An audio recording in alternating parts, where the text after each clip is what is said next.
मेरे dear student, कैसे हैं आप सभी। आशा करता हूँ सभी फिट होंगे। प्यारे बच्चों, आज की इस वीडियो में हम लोग एक्सरसाइज 10 सी का क्वेश्चन नंबर 15, 16, 17 और 18, ये जो 4 क्वेश्चन बचे हुए हैं ना, इन्हें जल्दी से कंप्लीट करेंगे और किसी दूसरे चैप्टर में जाएंगे, क्योंकि ये चैप्टर जो हमारा बहुत ही ज़्यादा लेंथी हो गया है। बहुत दिनों से मैं चैप्टर आपको पढ़ा करके खुद भी बोर हो गया हूँ। तो चलिए स्टार्ट करते हैं और क्वेश्चन नंबर 15 सॉल्व करना सीखते हैं। यहाँ पर बोल रहा है कि prove that the line segment joining the mid point of opposite side of a quadrilateral bisect each other. यानी कि एक हमारे पास जो लाइन सेगमेंट बनेंगे मिड पॉइंट को मिला करके, वो क्या करेंगे, एक दूसरे को बाइसेक्ट करेंगे। अभी शायद आपको डायरेक्ट समझ में नहीं आया होगा। आइए मैं आपको इसको एक डायग्राम बना करके समझाता हूँ कि क्वेश्चन में हमसे कहा क्या गया है और इसे प्रूव कैसे करना है। देखो यहाँ पर हमने क्वाड्रिलेटरल बना दिया है, जिसका नाम मैंने एबीसीडी रख दिया है। इसके mid point P Q are और एस हैं। अब हमसे क्वेश्चन में ये कहा गया है कि जो मिड पॉइंट है ना इस क्वाड्रिलेटरल के, वो जो मिलते हैं एक दूसरे को, अगर अपन मिड पॉइंट मिला है अपोजिट साइड को, जैसे एस वाले को और क्यू वाले को मिला है तो ये जो लाइन बनेगी, और पी और आर को जो मिलाएंगे हम लोग तो ये जो हमारी लाइन बनेगी। तो ये दोनों लाइन जो है ना आपस में एक दूसरे को बाइसेक्ट कर रहे हैं, यही अपने को यहाँ पर प्रूव करना है। क्वेश्चन में यही कहा गया है। क्लियर है। तो अब इसको कैसे प्रूव करेंगे, इसके लिए आपको कुछ नहीं करना है। सबसे पहले तो इन लाइंस को आपस में ज्वाइन कर देना। ये जो हमारा है ना, अंदर एक बॉक्स बना दो। देखो ये मैंने इधर बना दिया, इधर बना दिया। आप लोग अच्छे से स्केल से बनाना, मैं जल्दी बस आपको समझा देता हूँ। ये ऐसे मिला लो और इसको ऐसे मिला दो। ठीक है। अब क्या करो कि ये जो हमारा एस आर और ये पी क्यू एस आर है ना, इसको आप लोग क्या करो, एक पैरेललोग्राम प्रूव कर दो। अगर हमारा ये P Q S R S जो है, अगर ये एक पैरेललोग्राम प्रूफ हो गया, तो हम क्या जानते हैं कि पैरेललोग्राम के अंदर जो भी हमारे डायगोनल्स होते हैं, तो देखो ये जो मेरा एस क्यू और पी आर होगा, अगर मैंने इसको एक पैरेललोग्राम प्रूफ कर दिया तो ये दोनों क्या होंगे, इसके डायगोनल कहलाएंगे। तो जो डायगोनल्स होते हैं वो एक दूसरे को बाइसेक्ट करते हैं, ये ऑलरेडी प्रूवन है। तो हम लोग को कुछ नहीं करना, बस इस वाले बॉक्स को क्या करना है, एक पैरेललोग्राम प्रूफ करना है। तो उसके लिए कुछ नहीं करेंगे। यहाँ पर पहले हमने इस तरीके से बॉक्स बना लिया। अभी इसका डायगोनल भी बना देते हैं। जैसे ए और सी को अगर मैं मिला दूं तो कुछ इस तरीके से मेरा ये डायगोनल बन जाएगा। ठीक है, ये मैंने एक डायगोनल बना दिया। अब हम लोग यूज़ करेंगे इसका, ये जो हमारा ट्रायंगल बन गया ना ए सी डी, जो बड़ा सा ट्रायंगल, इसका यूज़ करेंगे। ये थोड़ा पीछे वाला छप गया है, उसमें ध्यान मत दो, इधर ध्यान देते हैं। यहाँ पर हमारा क्वेश्चन नंबर ये 15 है। यहाँ पर लिखो आप लोग in triangle A C D. अब ट्रायंगल ए सी डी में हम लोग क्या देखते हैं कि एस और आर जो है वो मिड पॉइंट है, किसके, ए डी के और सी डी के। तो यहाँ पर आप लिखो S and R mid points, है ना। मिड पॉइंट को मैं एम पी लिख देता हूँ शॉर्टकट में। Mid point of A D, एक ए डी का है और एक सी डी का है, एंड सी डी। ठीक है, अब समझ में आ गया। एस और आर जो है मिड पॉइंट है, तो यहाँ पर हमारा क्या होगा, मिड पॉइंट थ्योरम यूज होगा इस ट्रायंगल में। ये दोनों आपस में अगर ज्वाइन होंगे तो उस कंडीशन में क्या होता है कि हमारा ये वाली लाइन और ये वाली लाइन आपस में क्या हो जाती है, पैरेलल हो जाती है। तो यहाँ पर हम लोग लिखेंगे कि जो एस आर होगा वो पैरेलल हो जाएगा ए सी का। साथ ही साथ इसके अलावा एक चीज़ और होता है, जो एस आर है वो हाफ हो जाता है ए सी के। तो S R is equal to half of A C. ये हमारा कहाँ से आएगा, तो ये हमने मिड पॉइंट थ्योरम लगाया है, एम पी थ्योरम। ठीक है, तो ये हो गया एक चीज। इसको आप लोग इक्वेशन नंबर 1 वगैरह ले सकते हो, चाहो तो इस तरीके से इक्वेशन नंबर 1 इसका नाम दे दो। अब क्या करो, ये जो नीचे वाला ट्रायंगल है इसका यूज करो, ए बी और सी का। यहाँ पर हम लोग लिखेंगे in triangle A B C. A B C में भी सेम चीज हो रहा है। ये जो पी क्यू जो है ये मिड पॉइंट है ए बी का और बी सी का। तो अगर ये मिड पॉइंट है और ये दोनों आपस में ज्वाइन हो रहे हैं, तो इसका मतलब क्या होगा कि ये पी क्यू भी जो होगा वो ये थर्ड वाली साइड जो हमारी ए सी है उसके पैरेलल हो जाएगी। तो यहाँ पर लिख दो आप लोग कि जो पी क्यू होगा, सिमिलरली करके यहाँ पर लिख दो डायरेक्ट, इतना लंबा चौड़ा लिखना नहीं पड़ेगा, शॉर्टकट में सिमिलरली। ठीक है, तो यहाँ पर हमारा जो पी क्यू होगा वो पैरेलल हो जाएगा ए सी का, और साथ ही साथ जो पी क्यू होगा वो हाफ हो जाएगा ए सी के। इतना क्लियर हो गया। इसको आप लोग ले लो इक्वेशन नंबर 2। अब यहाँ पर लिखो आप लोग फ्रॉम इक्वेशन 1 एंड 2। इक्वेशन 1 और 2 से हमको क्या समझ में आ रहा है कि एस आर और ए सी भी पैरेलल है और पी क्यू और ए सी भी पैरेलल है। इसका मतलब कि एस आर और जो पी क्यू है वो भी हमारा क्या होगा, पैरेलल हो जाएगा, क्योंकि दोनों ए सी के पैरेलल हैं तो दोनों आपस में भी पैरेलल होंगे। ऑल्सो साथ ही साथ एक चीज और यहाँ दिख रहा है कि जो एस आर है वो भी हाफ ऑफ ए सी है और जो पी क्यू है वो भी हाफ ऑफ ए सी है। इसका मतलब कि एस आर जो होगा वो इक्वल भी हो जाएगा पी क्यू का। तो यहाँ पर अगर हम लोग देखें तो पी क्यू आर एस से हमारा क्या क्वाड्रिलेटरल है। यहाँ पर आप लिखो P Q R S is a quadrilateral. ये हमारा क्वाड्रिलेटरल है इन विच, जिसके अंदर हमारे जो दो साइड्स हैं आपस में, अपोजिट वाले साइड पैरेलल भी हैं और इक्वल भी हैं। In which two sides are equal and parallel. ठीक है, आपस में पैरेलल भी है, पैरेलल का मैंने साइन बना दिया तो लिख लेना, और आपस में इक्वल भी है। इसलिए हमारा जो पी क्यू आर एस होगा वो क्या होगा, एक पैरेललोग्राम होगा। P Q R S is a parallelogram. ठीक है, और अगर ये पैरेललोग्राम है तो वी नो दैट, हम जानते हैं कि in a parallelogram diagonals diagonals bisect each other. जो डायगनल्स होते हैं वो एक दूसरे को बाइसेक्ट करते हैं, तो बस बाइसेक्ट ईच अदर इस तरीके से लिख लो, और यहाँ पर लास्ट में आप लोग लिख दो हैंस, इसीलिए, या फिर देयरफॉर करके लिख सकते हो आप लोग। ये वाला जो मेरा लाइन होगा एस क्यू होगा, और ये जो मेरा पी आर होगा, ये दोनों क्या करेंगे, एक दूसरे को बाइसेक्ट करेंगे, यानी कि S Q bisect P R, या फिर S Q and P R bisect each other, ऐसे लिख देते हैं, S Q and P R bisect each other. बस खत्म यहाँ पर खेल। यही आप यहाँ पर प्रूव करना था कि एस क्यू और जो पी आर है वो एक दूसरे को बाइसेक्ट कर रहे हैं। तो इस तरीके से इस क्वेश्चन को सॉल्व करना था। आई होप आपको अच्छे समझ में आ गया होगा। चलिए जो अगला क्वेश्चन है उसे सॉल्व करते हैं। 16th question is the diagonal of a quadrilateral ABCD are equal, यानी एबीसीडी के जो डायगोनल्स है वो आपस में इक्वल हैं। अपने को प्रूव करना है कि जो क्वाड्रिलेटरल बना है ना, बनेगा by joining the mid point of its side is a rhombus, यानी कि जो क्वाड्रिलेटरल हमारे पास है उसके डायगोनल्स आपस में इक्वल हैं। तो हमें ये प्रूव करना है कि जो मिड पॉइंट को मिला करके जो क्वाड्रिलेटरल बनेगा, जैसे अभी हमने बनाया था जिसको हमने पैरेललोग्राम प्रूव किया, वो क्या बनेगा, एक हमारा रोम्बस बनेगा। तो इसे भी कैसे प्रूव करना है, देखो इस टाइप से क्वेश्चन हमने पहले भी एक बार सॉल्व किया था, शायद मेरे हिसाब से 12 या 13 वाला कुछ था, तो वैसी टाइप से ये भी क्वेश्चन है, वैसे हम लोग को यहाँ पर भी सॉल्व करना है। आइए आपको कॉपी में समझाता हूँ। यहाँ पर हमने क्या किया, ए बी सी डी एक क्वाड्रिलेटरल बना लिया है।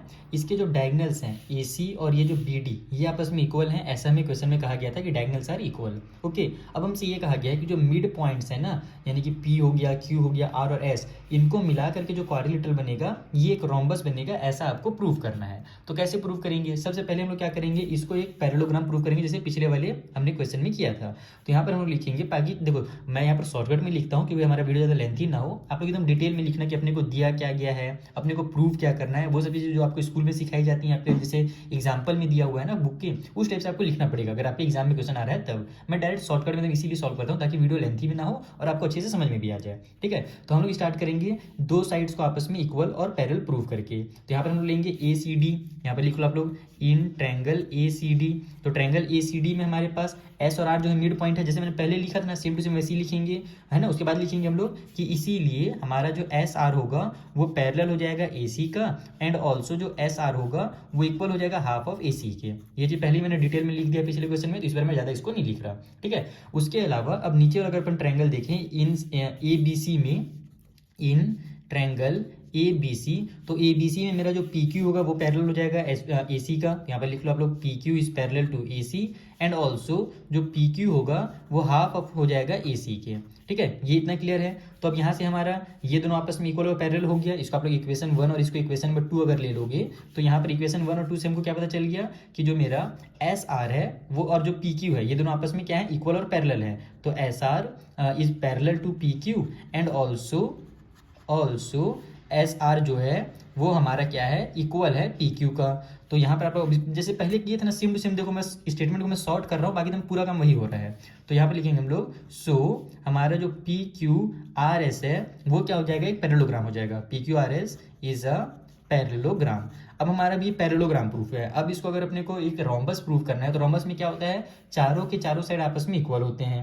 ठीक है, तो हमको क्या करना पड़ेगा, इसके जो अपोजिट साइड है ना उसको भी यहाँ पर क्या करना पड़ेगा, इक्वल प्रूफ करना पड़ेगा। जैसे मान लो मैं ये पी क्यू को और ये जो एस पी है इन दोनों को भी अगर आपस में केवल इक्वल प्रूफ कर दूँ तो भी मेरा क्या हो जाएगा, ये चारों आपस में इक्वल प्रूफ हो जाएंगे। क्योंकि अगर ये दोनों, देखो ये दोनों हमने इक्वल प्रूफ कर ही दिया है, और अगर ये दोनों इक्वल हो गए तो ऑटोमेटिक चारों के चारों साइड हमारे क्या हो जाएंगे, इक्वल हो जाएंगे, क्योंकि पैरेललोग्राम के अपोजिट साइड आपस में इक्वल होते हैं। ठीक है, तो अब इन दोनों को आपस में इक्वल प्रूव करने के लिए हम लोग क्या करेंगे, ये वाला जो ट्रायंगल है ए बी डी है ना, ये वाला जो ट्रायंगल इसका यूज करेंगे। यहाँ पर लिखो आप लोग in triangle A B D. अब ए बी डी में हम लोग क्या देखते हैं कि जो मेरा एस पी है ये वाली जो लाइन है और ये जो मेरी डी बी है ये दोनों आपस में क्या हो जाएंगी, पैरेलल हो जाएंगी। ये हमने कौन सा यहाँ पर थ्योरम यूज किया है, तो मिड पॉइंट थ्योरम यूज किया है। ये लिखना बिल्कुल भी मत भूलना एग्जाम में। ठीक है, कि आपने कौन से थ्योरम से ये बता दिया कि आपस में इक्वल और पैरेलल है ना, sorry half of equal and parallel है, ये हमारा मिड पॉइंट थ्योरम के अकॉर्डिंग हो रहा है। तो यहाँ पर ब्रैकेट में ये चीज़ जरूर मेंशन कर दीजिएगा। थोड़ा सा फोकस बिगड़ रहा है नहीं ना, ठीक है, कैमरा सही चल रहा है, कोई दिक्कत नहीं है। तो अब क्या बता रहा था मैं आपको कि हाँ, ये जो मेरा पी एस है और ये जो मेरा बी डी है ये दोनों आपस में क्या है, पैरेलल हैं। तो P S is parallel to B D, और ये जो होगा साथ ही साथ मेरा जो पी एस होगा वो इक्वल हो जाएगा हाफ ऑफ बी डी के, ठीक है, ये वाली लाइन के। यहाँ पर भी हमने क्या किया है, वही मिड पॉइंट वाला जो थियरम है वो यूज़ किया है। ओके, तो अब यहाँ पर अभी हमारे पास तो क्या बोलते हैं, अब ये वाला और ये वाला का कनेक्शन नहीं जुड़ रहे हैं, तो जोड़ने के लिए हम लोग क्या करने वाले हैं, ये यहाँ पर शो करेंगे कि मेरा ये जो डायगोनल ए सी था और ये वाला जो डायगोनल बी डी है, ये अपने को इक्वल दिया हुआ है क्वेश्चन में। यहाँ पर आप लिखो कि A C is equal to B D, A C और बी डी इक्वल है, तो इसका मतलब कि जो हाफ ऑफ ए सी होगा और हाफ ऑफ बी डी होगा वो भी आपस में इक्वल होगा। दोनों को अगर हम लोग हाफ कर दें तो वो भी आपस में इक्वल ही आएंगे, अगर दोनों इक्वल है तो हाफ भी इक्वल ही होता है, ठीक है। तो इसलिए हम लोग क्या कर सकते हैं, पी एस को यहाँ पर हाफ ऑफ वो कर सकते हैं ना, क्या बोलते हैं, हाफ ऑफ ए सी लिख सकते हैं यहाँ पर। तो यहाँ पर आप लिखो सो पी एस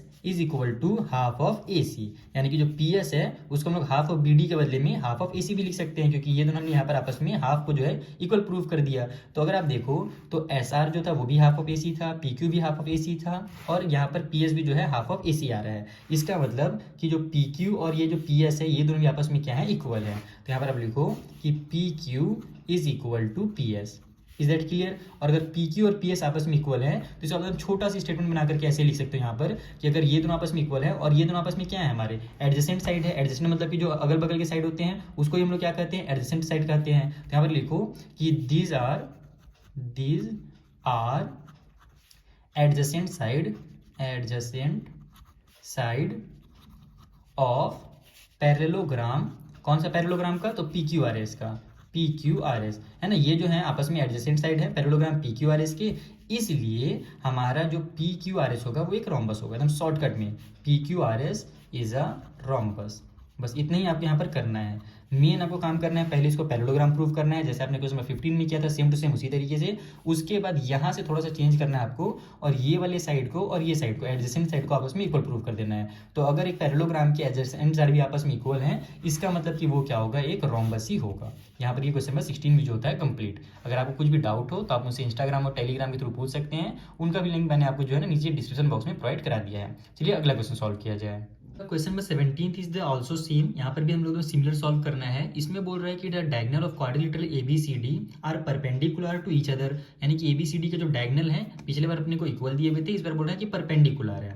अब अपने को ये प्रूव करना है कि जो क्वाड्रिलेटरल बनेगा उनके मिड पॉइंट को मिला करके, जैसे अभी तक बनता हुआ आ रहा था, तो वो एक रेक्टेंगल बनेगा। यहाँ पर रोम्बस प्रूव करना था, यहाँ पर रेक्टेंगल प्रूव करना है। तो बस सेम टू सेम पूरी चीजें हम लोग एकदम इक्वल करेंगे, जैसे पहले किए थे ना, बीच वाले को एक पैरेललोग्राम प्रूव किए थे, वैसे यहाँ भी पैरेललोग्राम बताएंगे। और जब पैरेललोग्राम प्रूव हो जाएगा तो उसके बाद 2-3 लाइन हमारा थोड़ा डिफरेंस होगा और आसानी से आपको समझ में आ जाएगा कि रेक्टेंगल कैसे प्रूव करना है। आइए मैं आपको कॉपी में समझा देता हूँ। यहाँ पर भी हमने एकदम सिमिलर डायग्राम बना लिया है। बार बार डायग्राम चेंज नहीं करना चाहिए, क्योंकि अगर आप एक ही टाइप से डायग्राम बनाओगे ना तो आपकी प्रैक्टिस है और अच्छे से होगी और आपको पता रहेगा कि अपने को कहाँ पर क्या प्रूव करना है, ठीक है। तो हम सेम डायग्राम बना लो, एक क्वाड्रिलेटरल ले लो ए बी सी डी, उसके mid point P Q R S ले लो, आपस में ज्वाइन कर दो। अपने को यही प्रूव करना है कि जो पी क्यू आर एस है ये हमारा एक रेक्टेंगल है, भले भी आपको स्क्वायर की तरह दिख रहा है, उससे कोई मतलब नहीं है, अपने को रेक्टेंगल प्रूव करना है, जो कि हो जाएगा।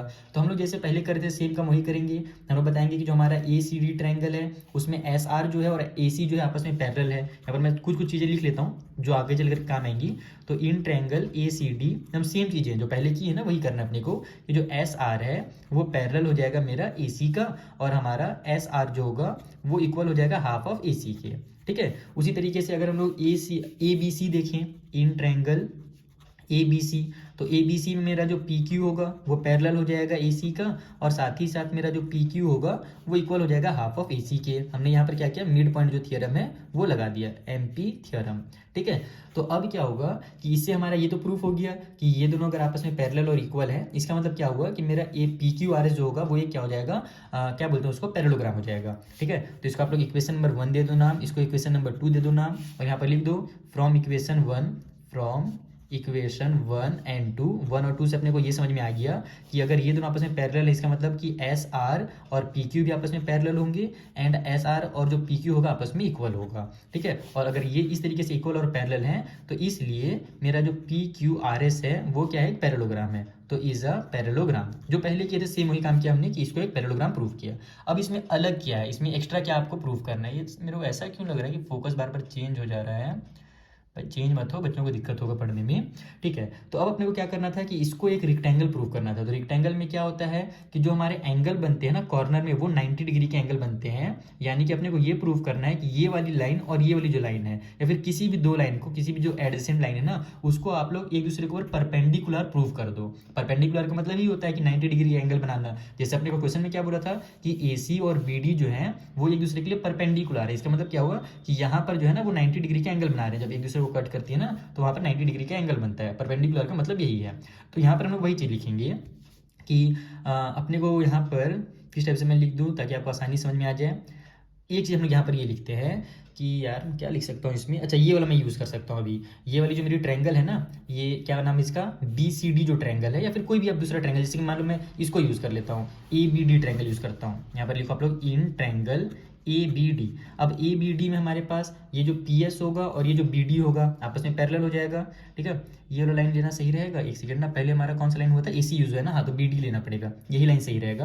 तो यहाँ पर हम लिखेंगे कि जो PS है वो पैरेलल है BD का, और साथ ही साथ मेरा जो PS हो जाएगा वो हाफ हो जाएगा हमारे BD के, ठीक है। यहाँ भी हमने क्या किया, इसमें भी मिड पॉइंट थ्योरम लगा दिया, क्योंकि PS और BD जो है एक ट्रायंगल के दो पार्ट हैं और यहाँ पर ये दोनों मिड पॉइंट हैं, ठीक है। तो अब अपने को देखो ये वाला इक्वेशन नंबर आप इसको 3 ले लो। अब आप लोग लिखो फ्रॉम इक्वेशन नंबर 2 एंड 3। 2 और 3 से अपने को क्या क्या मिल रहा है वो ध्यान देना। 2 में हमने क्या देखा था कि PQ और जो हमारा AC था वो आपस में क्या था, PQ और AC, सॉरी कौन सा लाइन है, ये हो गया PQ और AC, हाँ यही वाला लाइन है। तो ये आपस में क्या थे, हमारे पैरेलल थे। तो यहाँ पर लिखो आप लोग कि PQ जो है वो पैरेलल है AC का। और यहाँ पर अब हम लोग इक्वेशन नंबर 3 में क्या देख रहे हैं कि जो PS है वो पैरेलल है BD के। तो हम लोग दोनों को आपस में कैसे जोड़ सकते हैं, तो अपने को क्वेश्चन में क्या गिवन था वो ध्यान दो। हमको क्वेश्चन में दिया हुआ था कि जो AC है वो परपेंडिकुलर है BD पर। क्वेश्चन में यही बोला था ना कि AC और BD जो डायगोनल है वो आपस में एक दूसरे के परपेंडिकुलर है। आप लोग इसको यहाँ पर ब्रैकेट में लिख दो गिवन। ये चीज़ अपने को कहाँ से पता चला, तो ये अपने को क्वेश्चन में दिया हुआ था। तो अगर AC और BD आपस में परपेंडिकुलर है तो इसका मतलब क्या हुआ कि जो मेरा PQ होगा और जो PS होगा वो भी आपस में क्या होंगे, परपेंडिकुलर ही होंगे। क्यों होंगे वो समझ लो जल्दी से। यहाँ पर देखो ये मेरी लाइन AC है, उसी एकदम सीधाई में एकदम ये लाइन PQ चल रही है। उसी तरीके से ये वाली लाइन मेरी BD है और ये वाली एकदम उसी के सीधाई में PS चल रही है। तो अगर AC और BD अगर आपस में परपेंडिकुलर लाइन बनाएंगे तो उसका मतलब कि जो PQ और ये जो PS होगा ना ये भी परपेंडिकुलर ही बनाएगा, यानी कि 90 डिग्री का एंगल ही बनाएगा, क्योंकि दोनों आपस में एकदम पैरेलल लाइन्स हैं, ठीक है। तो यहाँ पर हमने क्या देखा कि जो PQRS था वो एक पैरेललोग्राम था, साथ ही साथ इसके जो एडजेसेंट जो साइड है वो आपस में परपेंडिकुलर भी हैं। इसका मतलब क्या हुआ कि हैंस करके शॉर्टकट में एकदम लिखो फटाक से कि जो मेरा PQRS है वो एक रेक्टेंगल है। तो इज अ रेक्टेंगल। समझ में आया ना कैसे रेक्टेंगल हो गया, क्योंकि पैरेललोग्राम हमने पहले प्रूव कर दिया था और एडजेसेंट साइड को हमने 90 डिग्री वाला उसके बाद यहाँ पर प्रूव कर दिया 90 डिग्री यानी कि परपेंडिकुलर। तो अगर एडजेसेंट साइड हमारा 90 डिग्री का है और आपस में अगर ये एक पैरेललोग्राम है तो उसका मतलब कि वो एक रेक्टेंगल ही होगा। तो इस तरीके से आपको क्वेश्चन नंबर 17 को सॉल्व करना था।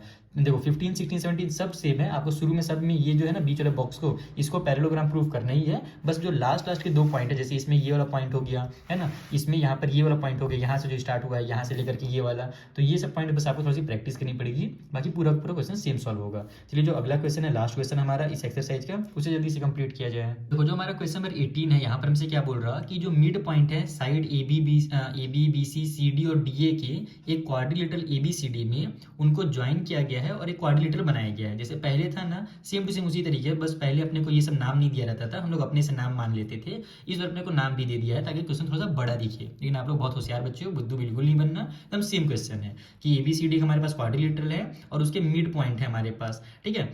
अब हमसे बोल रहा है कि अगर AC और BD आपस में इक्वल है, AC और BD कौन होंगे ABCD में, ये दोनों क्या होंगे, डायगोनल्स होंगे, यानी डायगोनल्स को आपस में इक्वल बता दिया है। साथ ही साथ बोल रहा है कि जो डायगोनल्स है ना वो दोनों आपस में परपेंडिकुलर भी है। जैसे क्वेश्चन नंबर 16 में हमको इक्वल बोला था डायगोनल को और 17 में परपेंडिकुलर बोला था, यहाँ पर दोनों चीजें बोल दिया कि डायगोनल्स जो आपस में इक्वल भी हैं और डायगोनल्स आपस में परपेंडिकुलर भी हैं। तो प्रूव कीजिए कि जो क्वाड्रिलेटरल बनेगा ना वो मिड पॉइंट को जो बना मिला करके वो क्या बनेगा, कि स्क्वायर बनेगा। तो एकदम सिंपल है। देखते पहले हमने 16 में क्या किया था, उसको एक रोम्बस बनाया था। रोम्बस बनाने के लिए अगल बगल के जो साइड थे, एडजेसेंट साइड थे, उनको आपस में इक्वल प्रूव किया था। तो यहाँ भी हमको क्या करना है, पहले पैरेललोग्राम प्रूव करना है, फिर अगल बगल के साइड को इक्वल प्रूव करना है। तो उससे ये क्या हो जाएगा, हमारा एक रोम्बस की तरह हो जाएगा, यानी कि चारों के चारों साइड आपस में इक्वल हो जाएंगे। लेकिन दूसरा चीज अपने को क्या करना पड़ेगा, उसके जो एंगल उनको भी 90 डिग्री प्रूव करना पड़ेगा, क्योंकि जो स्क्वायर होते हैं उसके जो एंगल बनते हैं ना कॉर्नर में, वो 90 डिग्री के बनते हैं। तो जैसे जो काम हमने 17 क्वेश्चन में किया था वही काम यहाँ भी करेंगे, 16 और 17 को मिला करके काम करेंगे और 18 हमारा ऑटोमेटिक सॉल्व हो जाएगा। आइए कॉपी में जल्दी सॉल्व करता हूँ। अलग से इसको सॉल्व नहीं करूंगा क्योंकि एकदम सिंपल एकदम सेम टू सेम क्वेश्चन बनने वाला है जो हमने पहले 16 और 17 सॉल्व किया सेम पेज में। मैं यहीं पर आपको समझा दे रहा हूँ कि आपको 18th वाले में क्या करना है। सबसे पहले ये एकदम सेम टू सेम डायग्राम बना लेना है। उसके बाद आपको यहाँ पर जो पी क्यू आर एस उसको पैरेललोग्राम प्रूव कर लेना है जैसे हमने किया था। देन आप लोग क्या करोगे, पहले जो ये आपने रेक्टेंगल प्रूव किया है ना क्वेश्चन नंबर 17 में, ये वाला काम करोगे, यानी कि पैरेललोग्राम प्रूव हो जाएगा। यहाँ पर लिख देता हूँ मैं कि पी क्यू आर एस जो होगा इज अ पैरेललोग्राम। यहाँ तक मान लो आपने सॉल्व कर लिया, ये वाला लाइन जो हर बार हमने कर रहे थे वो आपने यहाँ पर कंप्लीट कर लिया। थोड़ा सा मैं इसका फोकस एडजस्ट कर लेता हूँ, नहीं तो मेरे हैंड की वजह से ना ये बार बार इधर उधर भागेगा। ठीक है, तो अब क्या हुआ कि हमने यहाँ पर पैरेललोग्राम प्रूव कर लिया, कौन वाले बॉक्स को, ये वाले अंदर वाले बॉक्स को। अब आप लोग क्या करोगे कि इसको एक रेक्टेंगल प्रूव करोगे। रेक्टेंगल प्रूव करना भी मैंने आपको सिखाया है। हमको क्या करना है, अगल बगल वाले साइड को यहाँ पर 90 डिग्री एंगल प्रूव करना है, एक दूसरे पर परपेंडिकुलर प्रूव करना है। तो सेम टू सेम वही काम आप लोग यहाँ पर प्रूव करोगे और लिख दोगे कि so P Q R S is a rectangle, P Q R S is a rectangle. ठीक है, अब हमने क्या किया, इसको एक रेक्टेंगल प्रूफ कर दिया ये वाले बॉक्स को। अब जब रेक्टेंगल प्रूफ कर दोगे उसके बाद आप लोग इस वाले टॉपिक में आना, क्वेश्चन नंबर 16 वाले में। अब आप क्या करना कि अगल बगल वाले साइड को ही आपस में क्या कर देना, इक्वल प्रूफ कर देना। जैसे यहाँ पर हमने किया था पी क्यू और पी एस को, तो वही आप लोग जब इसको आपस में इक्वल प्रूफ करोगे सेम टू सेम उतारना है, कुछ भी अलग नहीं करना है। आप लोग ये वाला ट्रायंगल लोगे बगल वाला और उसमें बता दोगे कि पी एस और जो बी डी है वो आपस में पैरेलल है, पी एस और जो होगा ना हमारा हाफ ऑफ बी डी हो जाएगा। और क्वेश्चन में अपने को बोला ही है कि ए सी और बी डी जो आपस में इक्वल है, ऐसा क्वेश्चन नहीं दिया हुआ है इस वाले में। तो अगर ए सी और बी डी आपस में इक्वल है तो हाफ दोनों आगे आपस में इक्वल हो जाएंगे, तो इसलिए मेरा जो पी एस होगा वो भी हाफ ऑफ ए सी हो जाएगा। तो यहाँ पर हमारा सभी आपस में हाफ ऑफ ए सी थे, इसका मतलब कि पी और पी एस जो होगा, ये वाला पी क्यू और पी एस ये दोनों आपस में इक्वल हो जाएंगे। और यही वाला आप लोग साइड भी लेना, आप लोग दूसरा साइड भी ले सकते हो, लेकिन चूंकि हमने एंगल जो है यहाँ पर वाला ही लिया है तो आप लोग साइड भी आप लोग यही वाला लेना, ये वाला साइड और ये वाला साइड का यूज करना, तो उससे और ज्यादा अच्छा से टीचर को समझ में आएगा। अगर दूसरा साइड लोगे तो भी समझ में तो आ ही जाएगा, टीचर होते हैं, लेकिन फिर भी आप लोग ये वाला लोगे तो उनको भी अच्छे से क्लियर हो जाएगा और ज्यादा दिमाग नहीं लगाना पड़ेगा। ठीक है, तो यहाँ से हमारा क्या हो जाएगा कि हमारा जो एडजेसेंट साइड है पी क्यू और जो पी एस है वो एडजेसेंट साइड है पैरेललोग्राम का। तो यहाँ पर आप लोग पैरेललोग्राम यूज मत करना, आप लोग इसको ऐसे लिखना कि पी क्यू और पी एस आपस में इक्वल है and these are the adjacent side of, parallelogram को हटा करके लिखना रेक्टेंगल। ये हमारे rectangle P Q R S जो हमने पहले ही प्रूव किया उसके ही एडजेसेंट साइड है। तो अगर ये रेक्टेंगल भी है यानी कि 90 डिग्री का एंगल भी बना रहा है और एडजेसेंट साइड अगर आपस में इक्वल भी है, इसलिए P Q R S is a square. Rhombus की जगह में फिर यहाँ पर स्क्वायर वर्ड यूज कर देना, बाकी पूरा का पूरा सेम टू सेम। तो ये आर एस अग्रवाल बुक की यही खासियत मुझे बहुत ज़्यादा पसंद भी है और बहुत ज़्यादा मेरा गुस्सा भी आता है कि सेम टू सेम क्वेश्चन को बार बार रिपीट करता है। इससे रिपीट करने से फायदा ये होता है कि बच्चे की दिमाग इतनी अच्छे से प्रैक्टिस हो जाती है ना कि वो चाह कर भी भूल नहीं सकता। और दूसरी चीज़ है कि टाइम बहुत एक्स्ट्रा लगता है, तो टाइम एक्स्ट्रा लगाओ मैथ में, आपका जो मैथ है बहुत ज़्यादा स्ट्रॉन्ग हो जाएगा। तो आई होप आपको क्वेश्चन नंबर 18 समझ में आ गया होगा। एकदम सेम टू सेम सॉल्व करना था, इसलिए मैंने अलग से सॉल्व नहीं किया, पेज भी बचा लिया, इन्वायरमेंट भी बचा लिया और आपका समय भी बचा लिया और डाटा भी बचा लिया। चलिए मिलते हैं हम लोग नेक्स्ट वाले वीडियो में।